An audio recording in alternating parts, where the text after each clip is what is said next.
Namatay sa pamamaril ang isang lalaki sa Rizal Avenue sa Maynila kaninang madaling araw. Tumakas sa mga suspects sakay ng motorsiklo. Ayon sa pulis, posibleng may kaugnayan ng krimen sa kalakaran ng droga. Makibalita tayo kay Mav Gonzalez.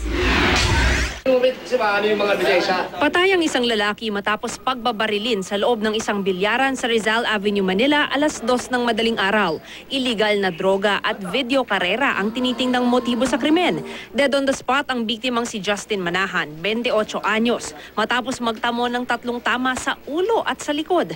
Aminado ang tatay ng biktima na maraming kaaway ang anak niya dahil nasasangkot ito sa mga illegal na gawain. Lahat ng bisyo nasa kanya. Minsan droga, minsan